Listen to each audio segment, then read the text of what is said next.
for me, I cannot go from, like, doing the dishes to, like, jumping your bones. Yeah. I just can't. Can we talk about that for a second? Yeah. So, let's maybe address some of the things that could lay some groundwork that is intimacy, but is not, like, sex intimacy.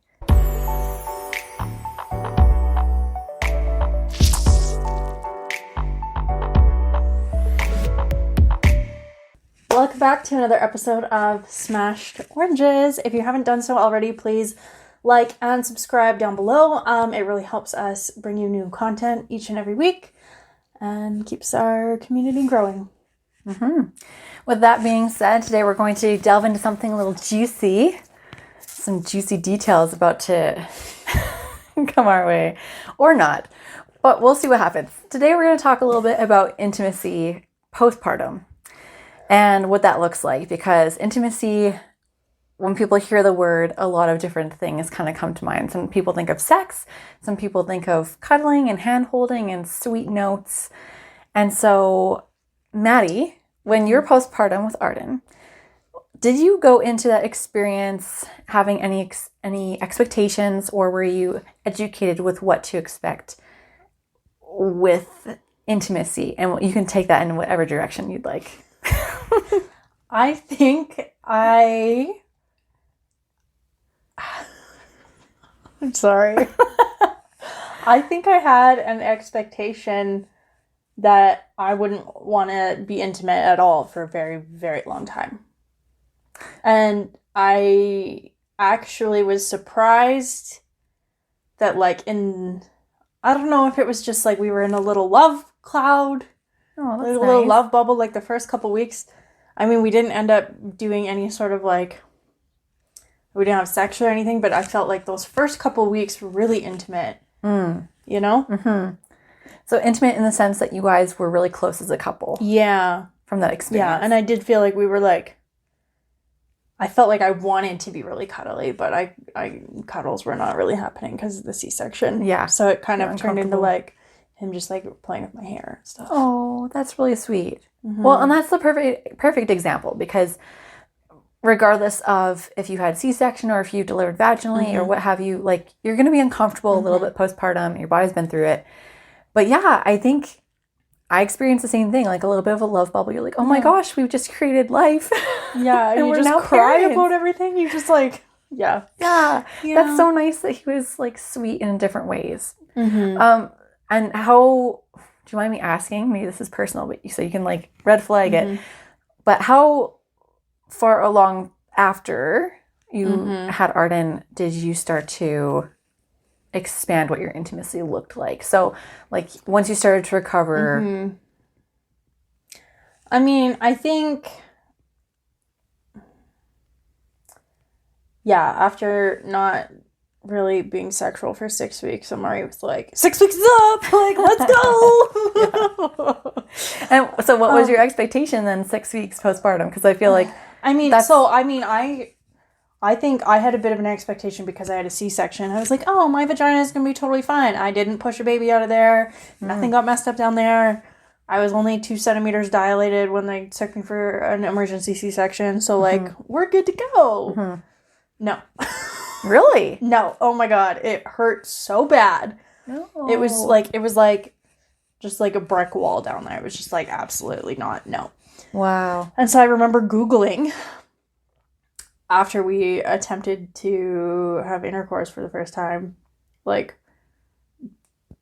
tight vagina or something, like after C-section. And it came up that, like, when you have a C-section, because certain muscles are offline, your pelvic floor can kind of just take over and just like lock up. And I've had another friend who also had an emergency C-section say the same thing, because I mentioned to her, like, oh yeah, it was not very good. She was like, oh my God, me too, but I thought I was just crazy. I was like, no, I think it's a lot more common than people think with that. And, like, I think that's a bit of a myth, because people, like, I've heard people that don't have kids say things like, oh, I want to have a C-section because I don't want to mess anything up down there. Oh, so you mean the myth being that you won't have any, like, negative effects from a C-section? Yeah. Gotcha. Yeah. In terms of, like, how your vaginal health and stuff like that. Yeah. Interesting. That's not, so no doctor warned you that could No. be an option or a possibility? No. What the heck? Okay, but also, they told me that even though I didn't push a baby out of there, and even though that part isn't, like, really doing much right now, that, like, there was still a serious risk of infection if we were to, Oh, okay, yeah. like, do that, because there's still a big open wound on the inside. Yeah. So they did tell me that. Interesting. But I don't recall anybody saying anything about, like, it might really hurt the first time you attempt that. Interesting. Remind me again, Maddie, did you have midwives? Yes. So they didn't say anything about it either when you were postpartum? Or, like, leading up to it? Maybe, but maybe in passing? Maybe. I feel like part of this is all just a blur. Yeah. Well, because you weren't expecting the C-section, so probably, like, and information kind of just went in could one have ear, been, out the other. It could have, well, I mean, even in, like, my home care visits and stuff after, and, like, my follow-up appointments, I feel like it might have been mentioned, but I feel like because we hadn't attempted to do it yet, it might have just been like, oh, yeah, okay, you know, when you're, like, listening. Problem for down the road. Yeah, when you're, like, listening to information and you're like, I'm taking this in, but I might not actually be, like, noting what you're saying. Right, yeah. I feel like they did talk to me in my midwife appointments, like, follow-up appointments, about, like, what it would look like to be intimate with my partner again, and they said, just, like, don't put any pressure on yourself, like, don't put any pressure on it, like, your, like, 6 weeks is, like, kind of the minimum, but, like, don't feel like you need to engage in that right away again. Yeah, I remember getting that same talk. Yeah. Yeah, just be, like, really careful, really gentle. Yeah. Lots of lube, warm yourself up. Yes. Yeah. That's interesting. It's interesting because when I asked you that question, if your midwives had said anything, then I, like, flipped it back on myself, because I was like, well, it could have been me, right? Like, I could have experienced an emergency C-section and not have been prepared for what my body would experience after that too. So, like, was I prepared for it? And the answer is no. Like, I wouldn't have known that would have an impact, like, on my pelvic floor. And, like, well, I also think too, like, there was a meeting we had with a doctor before we were discharged, and I feel like they went over a bunch of stuff, but I feel like I was in shock. Totally. I hadn't slept. Yeah. And I don't remember the conversation at all. It'd be nice if they could send you, like, a document. Wanting to get out of there. Yeah, of by course. the time this conversation happened. Yeah. And I think there was a document that they gave us, and Mari put it. So maybe they did that. We're just glazing over all the resources they actually did give you. I'm like, maybe. I don't know. I was just, like, wanted to get out of there, wanted to go home, wanted to sleep in my own bed. And I was just like, yeah, got it. What do we have to do with the car seat? Okay, cool, let's go.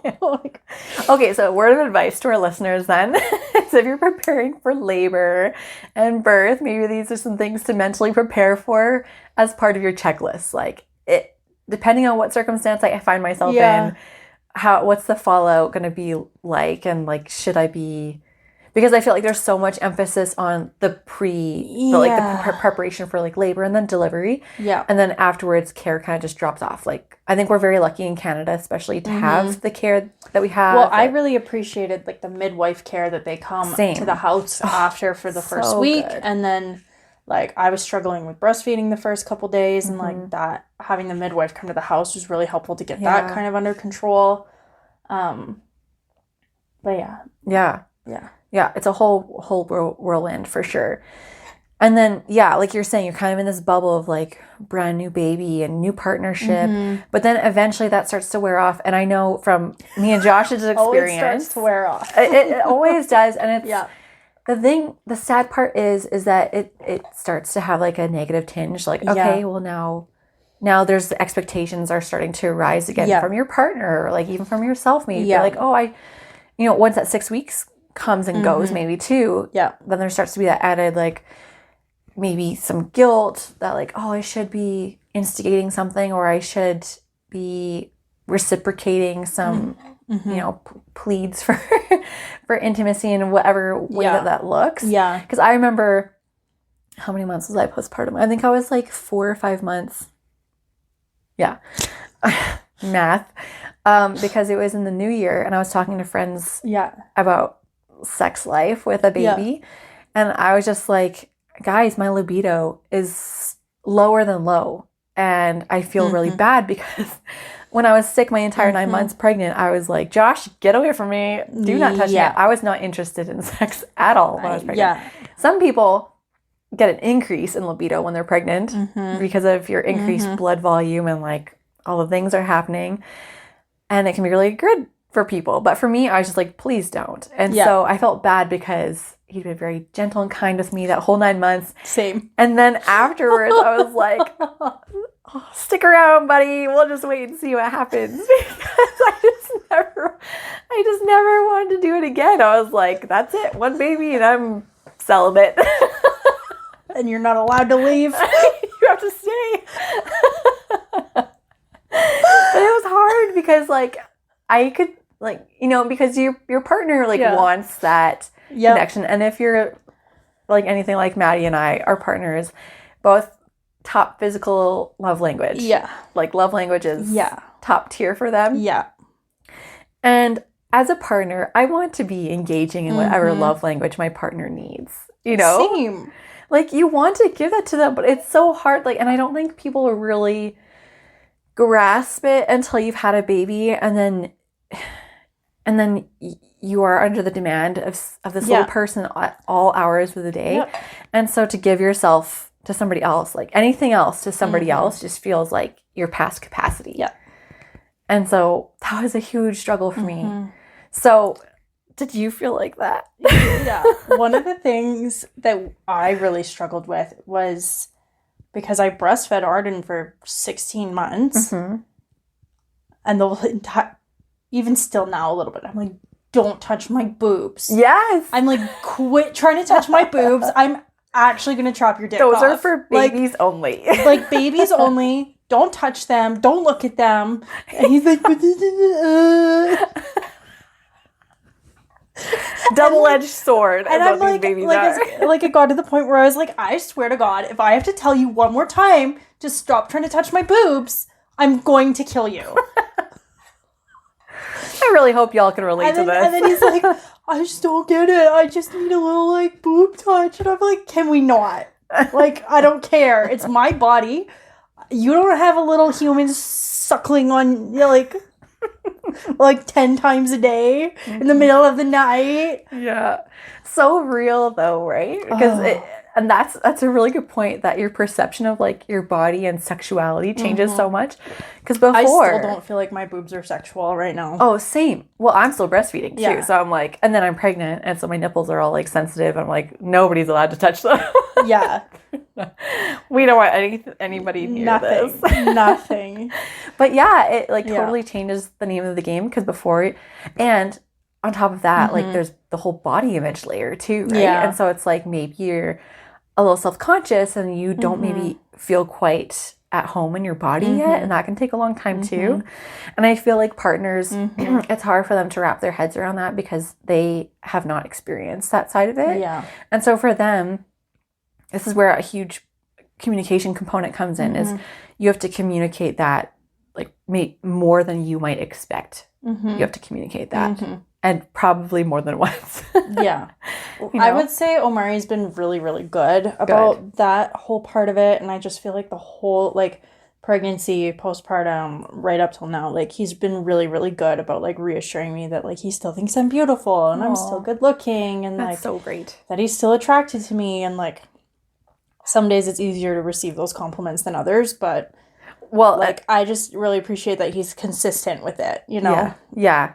That is super nice. And I think that speaks volumes for your partnership. And that can help with like the guilt part of it. That's what I've felt, at least, is like it's extra validation that you're not just like vying for my body, you know? Like when you're young and maybe like fresh in a relationship, it's like really exciting and that's like all you want. But as you get further into your relationship, it's like, this is really important to me that I can say no to you and it's going to be okay. Like it's not going to wear away at our relationship. And if it does, like that's okay too, because that's also natural, but to address that is the important part. Yeah. Right? It's like, hey, I'm struggling because I feel like you're not reciprocating my bits for intimacy can we address like what this looks like for us? Because I know that's been an issue for me and Josh. I think where I find it difficult is like, I think we don't really get out as often together as we used to. It's like, you know, I feel like when we do have time alone, it's like after Arden's gone to bed, and then after we've cleaned up the house, and then after, like, I mean, sometimes him or I is like working in the evenings, or we're like editing podcast episodes, and then it's like, okay, now it's 10:30 and I'm just tired, and I just like, it's kind of a joke in our relationship. I'm like, don't try anything after 10:30, it's gonna be a no. And so sometimes he'll come home at like 10:25 and be like, baby, and I'm like, no. That guy is like such a jokester, man. He's so funny. Yeah. Funny, but not in the moment, right? You're like, you've got to be kidding me. Yeah, and then he's like, why? It's before 10:30. And I'm like, but for me, I feel like I need kind of like an intimate moment that's not just, like, for me, I cannot go from, like, doing the dishes to, like, jumping your bones. Yeah. I just can't. Can we talk about that for a second? Yeah. So, like, let's maybe address some of the things that could lay some groundwork that is intimacy, but is not, like, sex intimacy. Like, for partnership. Like, for me, like, cuddling in the bed. Nice. You know? And, like, having a conversation, or playing a board game, or just, like, having one-on-one time together. That's not. Yeah. You know? Or, like, brushing my hair. Yeah. Oh, that's really sweet. Yeah. You know what I've heard is really interesting is that eye contact is huge. And I noticed it in myself recently. I've kind of connected the dots that when I'm not feeling vulnerable, or when I'm not feeling open to being intimate, like in whatever fashion, or if I'm not feeling in a safe, calm space within myself, I avoid eye contact. And so there's science and studies to back this. I wish I had like the references available, but the first step to engaging in more intimacy, just as a connection with your partner, is to engage in more direct eye contact. Interesting. And so that, and a 10 or 15 second hug. Again, dang, I never get the references right, but if like sitting down and having a conversation with your partner feels like a big ask right now, you can start with, like, as soon as your partner comes into your room or walks in the door from work or what have you, engage in like a 10 or 15 second unbroken hug. Yeah. And then look into each other's eyes. Yeah. Because that can be really vulnerable. And I've seen other videos of people doing this for an extended period of time, where it's like you push it to the max, like you do it for like 3 minutes. It's called dyads. Is that what it is? Yeah. Oh, it's like actually kind of, I don't know how to describe it. Like, it's a little bit soul wrenching, because you're watching these two people connect. And as time goes on, you're seeing barriers come down. And for some reason, like whatever emotions are buried deep, they start to come up. Yeah. It can be a really intense experience. Yes, very intense is what I've heard. I've never gone to that extent, but I have. It's interesting. Yeah, maybe that's like a date night experiment for me and Josh. Sit and stare into each other's souls. Yeah, exactly. I've heard other people call it soul gazing. Oh, that sounds much more romantic. Yeah, I could engage in soul gazing, maybe. Yeah, but yeah, like little things. I mean, that soul gazing sounds intense, but little things. What else? Because I know for me, it's like, well, you were saying like you can't go from dishes to. Yeah, I just need there to be a little bit of like space created for me to unwind. Like, I feel like I have to transition from like one brain to the other brain. You know. When I was, again, back to this like 4 or 5 months postpartum, when I was really struggling with my libido, part of it was that my brain was so distracted with like, oh, is Poppy going to wake up? Because this was also during a period where she wasn't like on a specific sleep schedule. And like, we often would have to go in like every 20 minutes and settle her. And it was just rough season. And we're just like, what else do we do to keep this child like asleep for longer? Yeah. And I just remember being like, I can't commit like a 30-minute makeout session because I don't know if my child's going to wake up, and my brain was just so distracted by that. Yeah. And we actually had a neighbor suggest, she's like, I'd be totally happy to take Poppy for a little bit so you guys can schedule some time together. Like, it doesn't have to be sex. It could be like cleaning your house together. It could be sitting and having a chat. It could be going out for lunch. But just a time where you can reconnect. And if it does turn into sex, then great, because then baby's out of the house. She's not gonna like wake up or like be around. And so I think that was like the good permission that I needed, because I think we did take her up on it. And she took Poppy for a bit. But I was also hesitant at the beginning because I was like, oh, I've heard of people scheduling sex. That sounds so not sexy. But, it actually is quite realistic, because that's what you're saying is like to create that space. You kind of have to be like, okay, at 9 o'clock tonight, we're going to be having sex. And so all day today, I'm going to be laying the groundwork. I'm going to be like sending some cutesy texts to him. And like, I'm going to be shaving and like wearing some cute outfits, set up some lingerie maybe, get the things ready. And like just be in like a different headspace. And I think that makes sense to me. Especially as a parent. I've tried to tell Mar, I'm like, if you want to have sex, you should turn on some nice music and light the candles and turn the light off. Set the tone. Yeah, and every time he does that, it works. So I don't know why he doesn't do that more often. Might need like a sticky note reminder somewhere. No. Sexy time requires X, Y, and Z.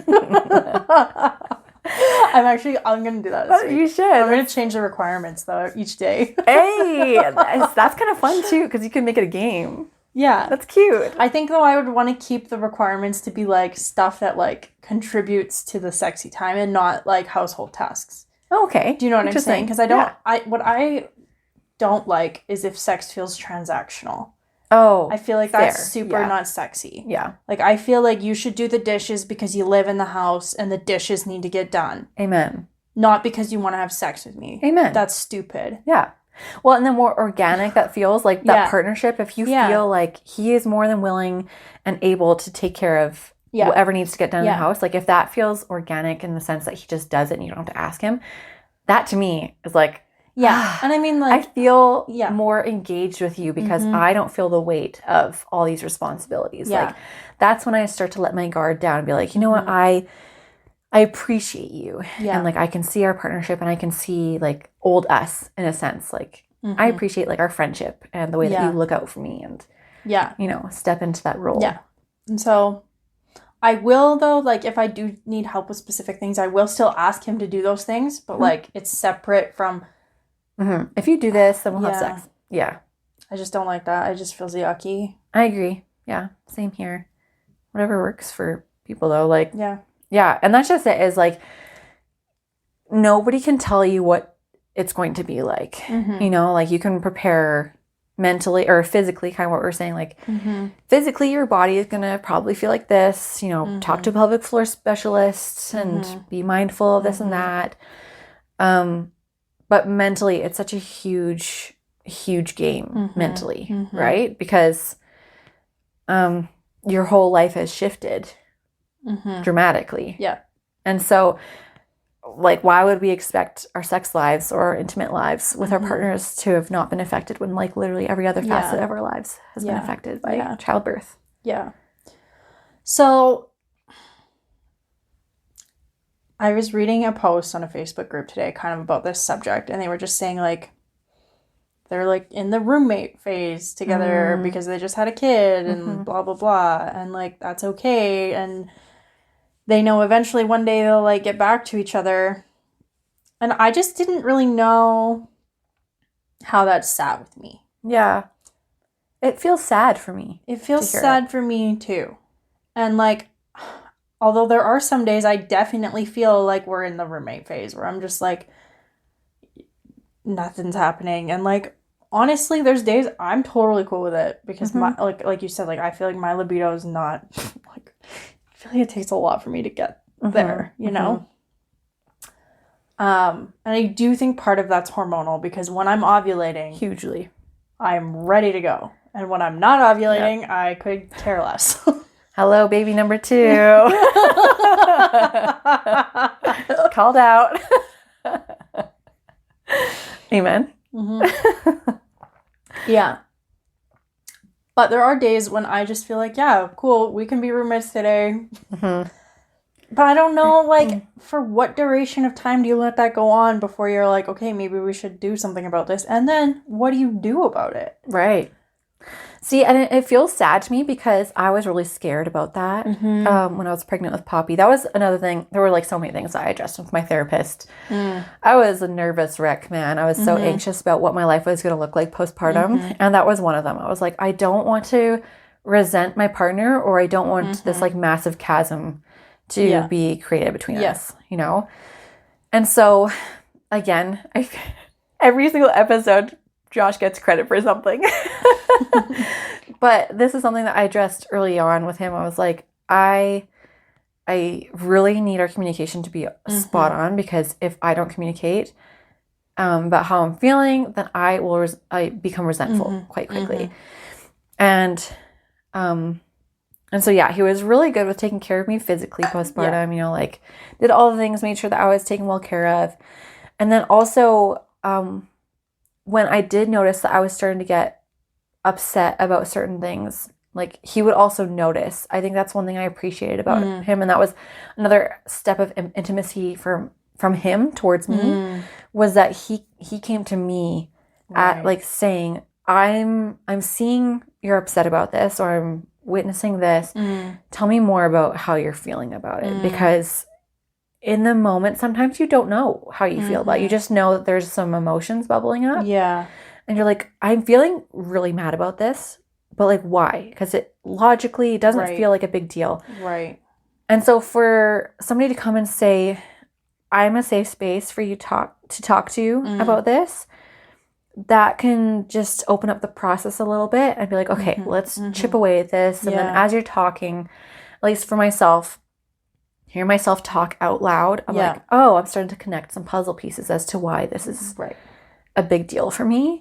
Right. And so that was really important for us to feel like, okay, I'm not chasing him down to tell him how I'm feeling, to tell him how his actions are impacting me, you know? And so, that's a big one for sure. And it continues to be a big one now because during the second pregnancy, like it's the same old song and dance. Like I'm like, don't touch me. I don't want to be, I don't want to be close to you. I appreciate the bids for attention and stuff, and so then he's okay telling me too, like, this is how I'm feeling about your actions about this. And I can be open to receiving that, you know? And so just being willing to give and take and be humble enough to talk about stuff or ask, to come and ask, like, okay, I'm willing to take what you're feeling right now. That's a really good point. I think if I look at intimacy from more of an emotional standpoint, I feel like having a kid together has brought us way closer on a like emotional intimacy level. Especially like while I was dealing with like postpartum depression, like there was a few nights I would just like, I had a few panic attacks like in the middle of the night where I was just like back in the OR room and just like felt like I wanted to run, but like I couldn't run. I was just like this panicked feeling. And like, there were nights when Mari would just like come and like sit beside me on the floor and just like hold me until it stopped, you know? And then we could like talk about it after or whatever. But like, I do feel like since, like going through childbirth and like the whole like baby thing together, I feel like there is nothing between us that is like not, I don't want to say like, it's not, boundaries not the word I'm looking for, but there's like, no like walls or barriers. Yeah. Or like,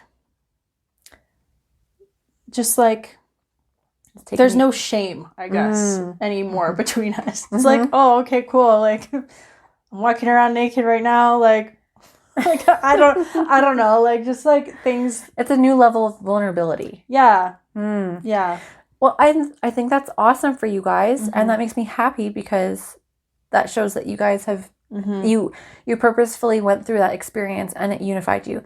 What makes me sad about that post about the roommate phase is when people go through something and then it becomes like I experience this and you experience this rather than we experience this. And I think that's part of what the roommate phase is for people, is it becomes like a my perspective versus your perspective kind of thing. Yeah. Do you feel like that's accurate? I mean, it's always going to depend on the people, but yeah, that's what I can imagine would make the biggest difference for my marriage, is the roommate phase would feel like it's me versus you. Yeah. Or like we're two separate identities kind of floating around the same house, living separately, you know? Right. Like back to what the title is, like the name of it. Yeah. Yeah. Yeah. Yeah. When you put it like that, Omari and I don't feel like roommates ever. Good. Yeah. Good. Well, there's just sometimes we have more sex than others. Friends with benefits. Omari's not going to let you put him back in the friend zone. No. He's worked too hard for that. He worked too hard for that. No. And it is funny, though. Like, I feel like even when it comes back to, like, the sex stuff, it's like, once we're in the middle of the action, I can enjoy it. You know? It's just sometimes, like, I forget that I enjoy it, and then until it's happening, and then I'm like, oh, yeah, this was an all right plan. Relatable. Josh says that to me, too. He's like, you just have to remember you actually like it. I'm like, yeah. You're right. But it is hard, and I think that's a pretty widespread experience for a lot of moms. And I think feeling touched out, too, is a pretty, especially in those early days, it's like, okay, I've had this baby on me all day long. I'm just like, haven't had 5 seconds to myself. Yeah. I find that part a little bit easier now because I'm not breastfeeding anymore. Arden kind of goes and like entertains himself sometimes. Like he's pretty good at independent play. That's great. And so I feel a little bit less touched out these days. Same. Yeah. Yeah. And that's a great point, is that there will be a period of time where you're just like, my capacity for like physical touch might be at its maximum. Yeah. Like, might be just tapped out. And that's where we go back to what we were saying earlier, is like, what other ways can you engage in intimacy that's not physical touch? And I think, I'm sorry to put like gender onto this, but like, I think a lot of males could probably use some time to sit and think about what other ways that they can, you know, create that like safe, loving space that isn't physical touch. Yeah. Because I feel like that's comes very naturally for a lot of men. And I find too, for me, and it's kind of what I was trying to say earlier too, is like when I feel like there's a safe, intimate space where there's no pressure to have sex, then I'm actually more inclined to want sex. Totally. You know? Totally. I just need to feel like there's no pressure on it first, because the pressure for me just turns me off. Yeah. Yeah. Have you found any ways that get you in the mood to initiate? Oh. Should I give you a second to think about it? Because the reason why I ask is because I just went out with a friend the other day. And we were talking about how like smutty books are super trendy right now. Oh yeah, I haven't read any of those, but I've been told that they're really good. Me neither, but I've also heard similar things. I'm like, this is crazy that it's like so normalized. Like people just be out here reading some crazy stuff, just sitting on the C train. Everyone knows what that book is. It's just so funny to me. Like, power to you. But we were saying how it's just like a different way to get you in the mood. And so it just made me think about how like it's kind of like a turn of the tables now, where like women's, I think, are taking some power in it and being like, you know, I'm feeling pretty sexy right now. Like, I'm going to initiate. Yeah, I think for me, like music, if I'm really intentional about like what kind of music I put on. Fascinating. Can be an inspiration for me. Okay, cool. I find like just like, yeah, that's an interesting question. Right? It kind of does make you ask yourself a little bit, because I'm asking myself the same thing. I'm like, I think for myself, I really have to rely on like my feelings for Josh as like a man. Same. You know, like I have to take all of the external like worries about life and pressures about this and that, and like thinking about Poppy or thinking about what argument we had the other day, like I just have to think about like our connection as two individuals who like really enjoyed each other's company. Yeah. And I think he's really sexy, and you know, we just have a good time together. Yeah, you do. Again, hello, baby number 2. But I think that's important just to like go back to your like groundwork and be like, you know what? I think you're hot and I really like who you are. Yeah. And to, and then to build it up after that, being like, you know, kind of making like little connections during the day, or like send a sexy text, or kind of what I was saying earlier, like get yourself hyped. I am like you know? high-key guilty of like sending the sexy text, and then he'll come home and I'll be like, never mind, sleeping. Like, I have a headache. Oh no.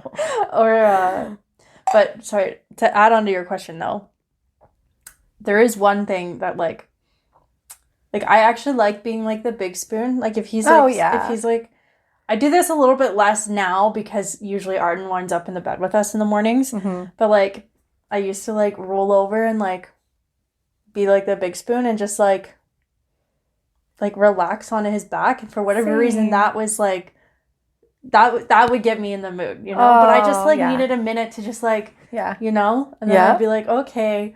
Yep. And then we'd go to work. But now we don't do that because Arden gets up and we have to deal with a kid, you know? Oh, that's a shame. It'll come back sometime. Yeah, when he's like 6 and we can lock the door and be like, turn on cartoons in the living room.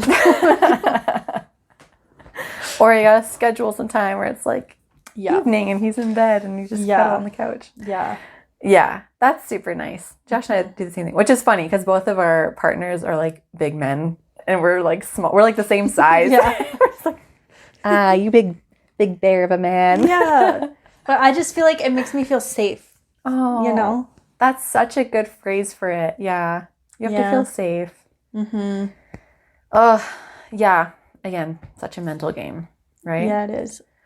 And I also think too, just like riding the ebbs and flows too.